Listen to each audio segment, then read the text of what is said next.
So,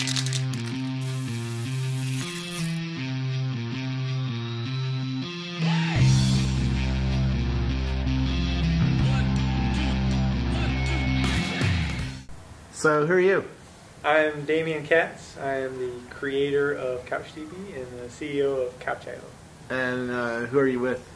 Who are you? I'm Nitin Borwankar. I'm the VP of Business Development and a prior very enthusiastic user of CouchDB, which is why I'm here. Very cool. Hi, I'm Aaron Miller. I port stuff, and I'm porting CouchDB to Android and other things, and that's why I'm here. Very cool. Well, a pretty small cut. So this is the entire company, pretty much? No, there's more of us. There's somebody over here. Who are you? I'm Russ Wood. I run marketing here. Very cool. What is CouchDB, and why is everybody talking about it? Well, so CouchDB is what we call a document database. Yeah, so, let me get closer. All right. I'll just move over here. So unlike a relational database where you have to predefine the schema and you have to know exactly the bits of information for each column that you're going to store, what size it is, what the types are. With the document database, there is no schema enforced. So you can basically, each document has all the attributes and all the information, all the structure implicit on it that is necessary to store and describe that piece of information. So then you can add new bits of information as your application evolves. You don't have to do things like alter tables. And one of the killer features of CouchDB is the replication.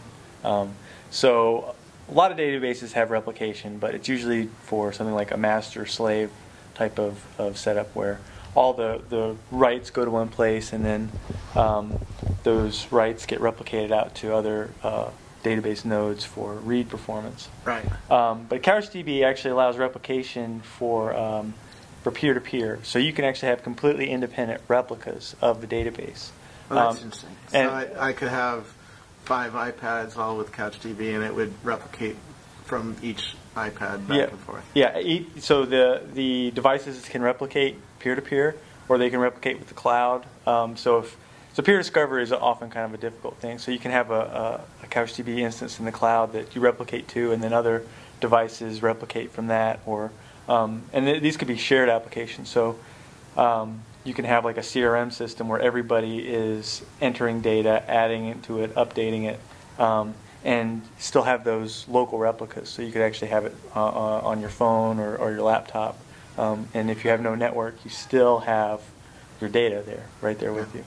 Now, you ported this to the Android, and I think you're working on the iPad, or Right, yeah. So it's a fairly small footprint for a device like that? I'm working on actually making it smaller. Right now it's about a 9 meg download. Okay. But a lot of that is the Erlang libraries, and there's lots of that we don't use that we'll probably be able to take out soon. But most of what I've been doing is actually getting Erlang, which is what CouchDB is written in, so the Erlang virtual machine to run on Android and on the iOS in general. One of the things that CouchDB is nice for is web stuff. So because it's all JSON data, you can use it from your web app without an extra layer in between. So CouchDB is both the application server and the database. So you can actually serve your app out of it because you can actually have it serve the HTML, and that actually gives rise to what we have called Couch App, which is a kind of framework for building applications entirely on CouchDB. Yep. So your application is a CouchDB database served out of CouchDB and lives with the data with it. So whenever you replicate that application, it replicates, well, when you replicate the database, you replicate the entire application and the data. So if you have a Couch App running on CouchDB on the phone, we have a little demo for you actually. Oh, you do? Okay, good. So if you have a Couch App running on CouchDB on the phone and the same Couch App running on, say, a browser, yep. So this is pointed at a server running CouchDB, and this is the phone running CouchDB, and they're set up in continuous replication to each other. I can add a task to this to-do list app from phone, and it'll write to the database on the phone, and then replication will send it to the database on the internet. And that's cool. And that's the architecture, by the way. So it went up to the cloud, Yeah.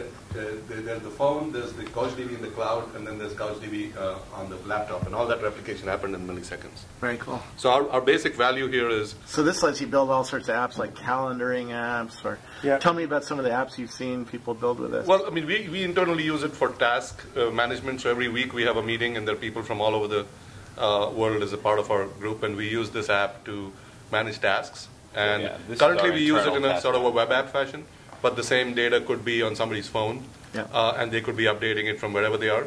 So the bigger picture is that because CouchDB has master-master replication built in, you can build sync-enabled apps without having to worry about sync. Yeah. So the application developer does not have to think about sync. And if you can think about current generation phone apps, the app developer has to really worry about sync. Yeah. How do I get my calendar data into the cloud? How do I get it to the server? Nobody has to worry about that. They just write HTML, CSS apps, and they're sync enabled. Now, how do I, I work at Rackspace. We have a bunch of cloud servers. You can spin one up on an iPad really easily or an Android device.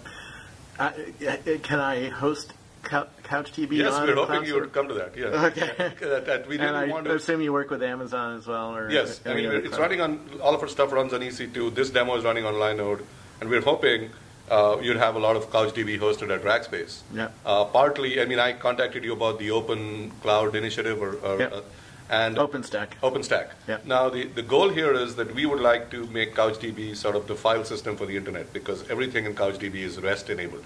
So everything inside has a URL.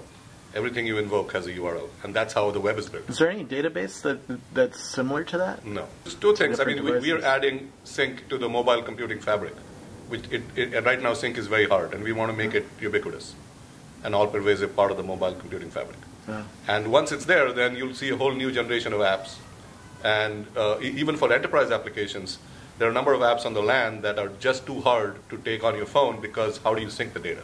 Yeah. And if they're built on CouchDB, so if it was built on, say, MySQL or Oracle today, and it was in a class of apps that could potentially be created to retargeted to a document model, then just by retargeting the schema, now you get sync for free. Yeah. And now suddenly you've got the same app that looks the same to the user, but the salesman can take it on the road, and the CEO can check from the road what's happening. So, and it doesn't require a lot of app level effort. Yeah. We've done the hard work and the plumbing so that all this can happen. Now, if somebody is familiar with developing for another database type, MySQL or SQL Server or Oracle or something like that, what do you have to relearn to use this? What mind shift? I mean, the big thing is that if you talk in terms of that model, then a document model is basically in relational databases, you normalize everything. You break up the data into sort of atoms, and everything is atomic. Every table talks about one type. You have the user table, you have their their bookmarks table or something else. And in a document, it's all denormalized. Everything is together. So you think of it as a molecule of data rather than all these atoms of data. It's all together, and you can take it with you. And when we build apps like Couch App, they're built on documents. So the apps themselves look different because they're working on this complete self-contained unit of data. So you have to change your thinking. I mean, I come from, I worked at Ingress, I worked at Sybase. Yeah. So I come from hardcore SQL DNA, and I had to do some adjustment. But first of all, there's a large subset of relational database applications that really should be document applications. There's no need to normalize all of that stuff. They work better. How do you know you have one of those potential apps? Yeah, so this gets a little bit into the technical stuff of you have to look at the schema and where there's a lot of one-to-many relationships, and some parts of your tables can be chopped off separately. That probably belongs in a document.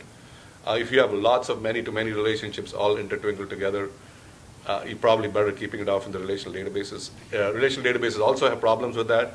That probably belongs in a graph database, but still we're doing it in a relational database today because that's what we have. A big clue is if you are constantly, as your app evolves, having to do alter tables quite a bit. That's a good clue that a document database might be a better fit, because if you're constantly altering the table, altering the schema, then maybe you'd be better off with a schemaless database. Interesting. What is it not appropriate for? Can I build Facebook on this, for instance, or Twitter or something? You probably could. Is it that scalable? I mean, it is. It's quite scalable. So we have CloudInt, which is another CouchDB startup who has built a clustering and partitioning framework on top of CouchDB, and they can create very, very large databases spread across a large number of machines. And it's also fault tolerant, so if a particular machine goes down, the whole system doesn't collapse. You just basically replace the machine and bring it up. So yeah, I don't know that it would be easy necessarily to build a Facebook on CouchDB. I mean, there's a lot of different technologies out there that have their pluses and minuses, but it could scale up to that size of I mean, the key thing is our API is all HTTP, so scaling it horizontally. We use REST verbs for all operations on CouchDB. So you want to create a document or a database, it's a put or a post, and then get is when you query it, delete, and these are all HTTP REST verbs. So scaling horizontally is matter of adding more boxes and then doing this CloudInt-like sharding over it. So that's one thing. Now, the other question you were asking about the transition from other databases. So we have a couple of case studies on our website where people have actually written detailed analyses of how they went from a MySQL schema to CouchDB and how they made these code transitions. We also have one person who wrote to us, and he was in a enterprise Java framework, and he took their internal directory lookup application of Java, and he made a CouchDB version of that, and he said the amount of code he wrote shrunk by 90%. And he now has a standalone app that works so much faster. So certain categories of apps, and I think there's a lot of them, if you really took a look at your code base inside the enterprise, you'd find a good amount that you could shrink down. So in these days of people trying to shrink budgets and things, you could do a lot more with less, and you could do a lot more with the same hardware that you have. There's also a lot of apps out there that just don't get built because the difficulty of building them on a relational database is it's too many man hours. And so people end up falling back to their old methods of mailing around Excel spreadsheets and doing everything via email instead of actually having it into a central database. But that's one of the strengths of CouchDB is to be able to handle these unstructured, document-oriented tasks. And if you try to do that in a relational database, you spend all your time developing the app and very little of your time actually getting to use it. Yeah. How do you guys get paid? Hosting, support, training. But hosting is right now going to be our primary business model. So we're offering just pure CouchDB hosting, so you can have a CouchDB instance in the cloud. And in the future, we're actually going to offer Couch apps, so things built on top of CouchDB that we support. So business applications, mail, calendaring, scheduling, document management, things like that.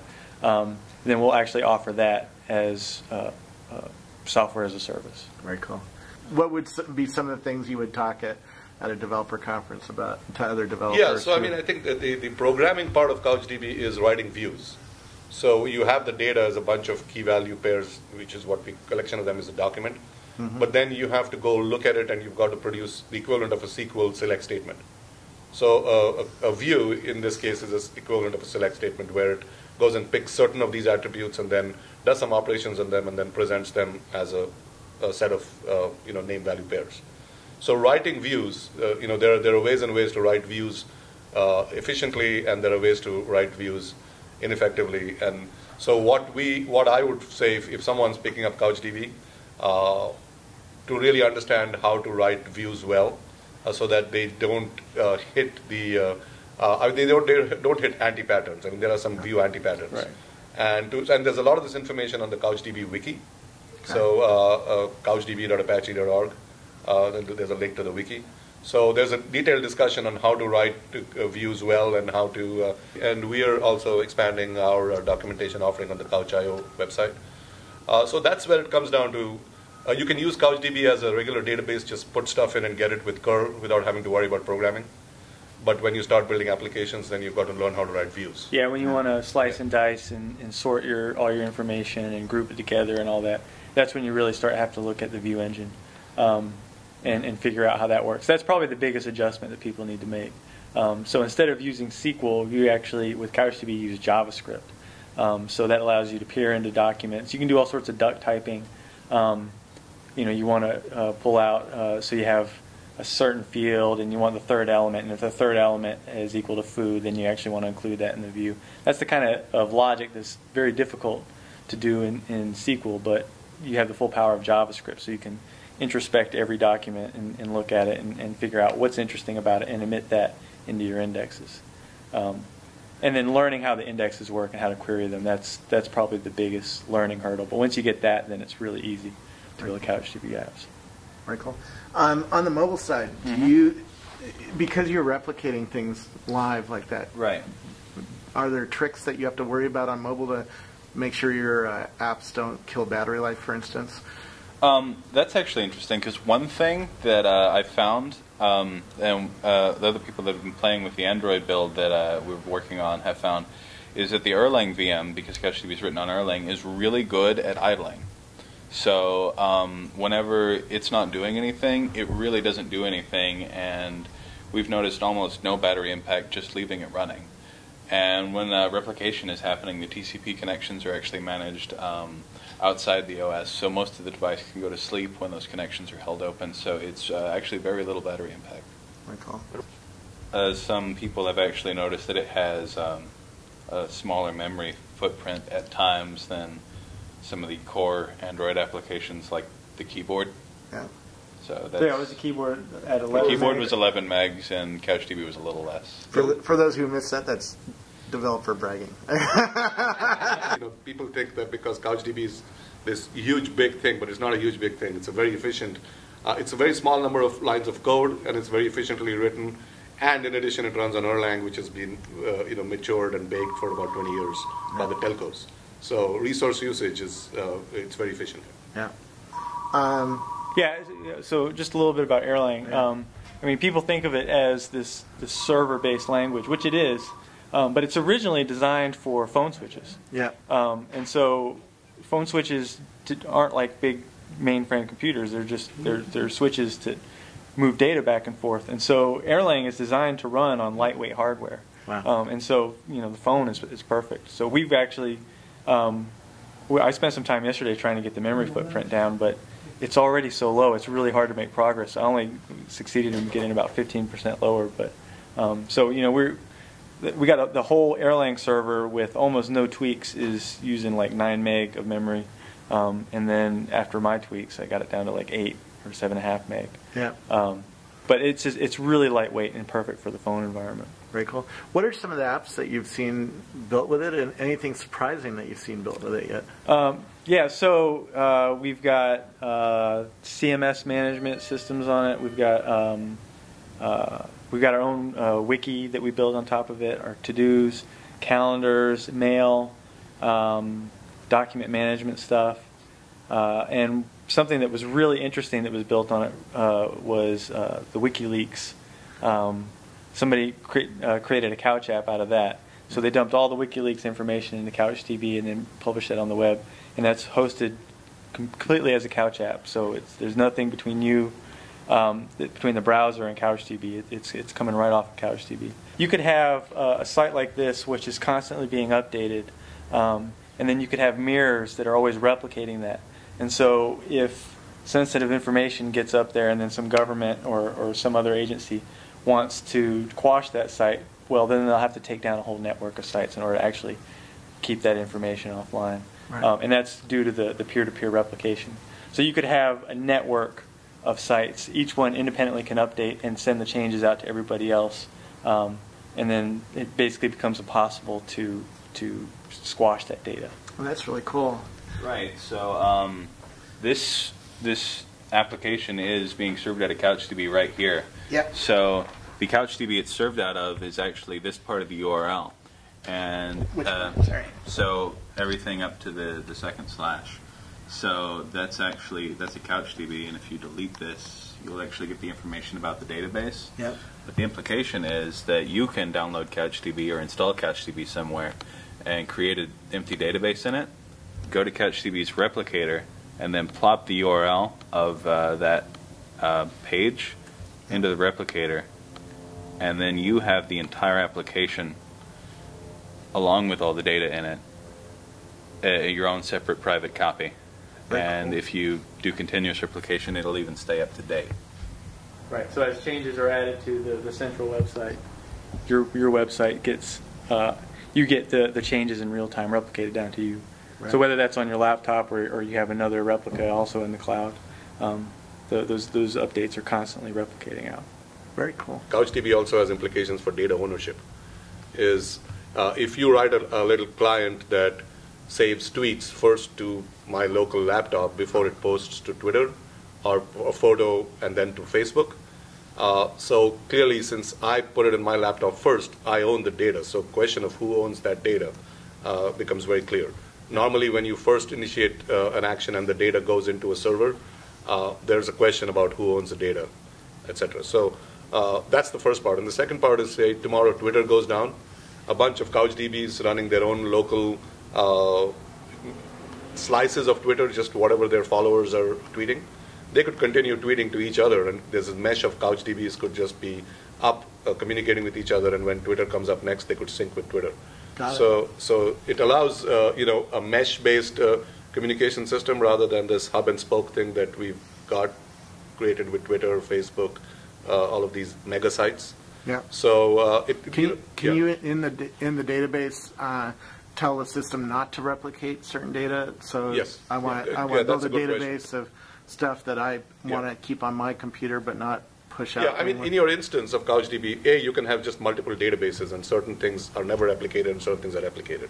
But inside a database also, we have validation functions. So when a request comes in to either post or move it out, it goes through a validation function and it says, runs some tests and says, no, don't let this in, or does some filter. Right, and you can also choose what data you want to replicate down. So if you had a large CRM system and it's too large to fit onto your phone, you can have it set up where it only is going to replicate the accounts that you own, the accounts that you're interested in, rather than 8,000 or however many customers you have in your whole database.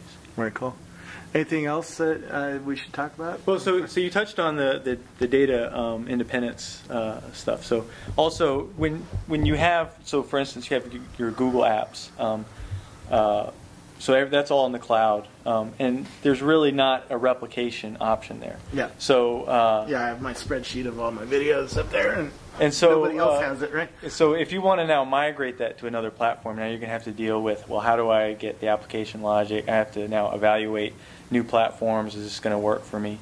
Yeah. With CouchDB and Couch apps, you can, if you decide you don't like your hosting provider, move the whole app and all your data over basically with a single replication operation. So this really gives you independence. You're no longer tied to a single vendor to provide you your data and your hosting. It's very easy to move across vendors. Very cool. So if you wanted to move from Amazon into Rackspace, you just spin up a new, Linux box? Yeah, so spin up whatever. Linux BSD. Windows server, whatever you want. Whatever you want. And we do it all. But yeah, so and then fire up your CouchDB and tell it to replicate with the source, and then it'll pull all the data down, and now you have a new independent replica copy of it. Very cool. Well, that also, because you're replicating, you could replicate cross across hosting companies, yes, right? Correct. So if Amazon's down, boom, you just switch everybody over to Rackspace. Exactly. Actually, BBC runs its bbc.co.uk site, parts of it on CouchDB. Yeah. And they have two geographically independent locations, and they are replicating to them for redundancy. So yeah, that's actually a big use case. So besides actually replicating it down to your phone and things like that, you want to replicate across data centers. So you have your Asia people, you got your West Coast and your East Coast and your Europe people, and they don't need a CouchDB instance, but they all have a CouchDB instance somewhere in the cloud that's close to them. So you don't have this really slow experience for certain people while other people have a faster experience. Everybody gets the same fast experience. That's why why we're moving to the OpenStack, because we have 25 companies now working together, and so it makes a lot of sense to pick approaches like this that you can host on any one of those 25 companies. I mean, I'd like to get some more traction on getting CouchDB as a part of OpenStack, because that is our goal, is just make a URL-based data store available as a part of it. Yeah. Can you store files in this? Or? Oh yeah. Okay. Attachments. Yeah. So that the Couch apps themselves, the HTML, the CSS, the JavaScript, those are all being served out of CouchDB, out of regular documents. So all the, and it could be videos, images, whatever. They're all stored in CouchDB. So why wouldn't you use CouchDB? Why would you still use MySQL or Drizzle or there's certain classes of applications where a traditional relational database where you have that fixed schema, you're going to get a lot of efficiencies out of that. And CouchDB, because it's schemaless, it just simply can't be as efficient because it doesn't know ahead of time what the shape of the data is going to look like. So relational databases, when you have something that's really well designed for relational database, they're hard to beat. But it's when you start hitting all those pain points for relational databases that CouchDB really starts to shine. Very cool. Where do I learn more? CouchDB.org, or actually it's couchdb.apache.org, and also our website, couch.io, if you want to get the Android stuff and get your own free hosting account. Very cool. And you guys are on Twitter? Yes. There's CouchDB. CouchDB? Yeah, CouchDB is that's a great thing to follow if you want to just get the latest CouchDB news and whatnot. Very cool. Thank you so much. Thank you.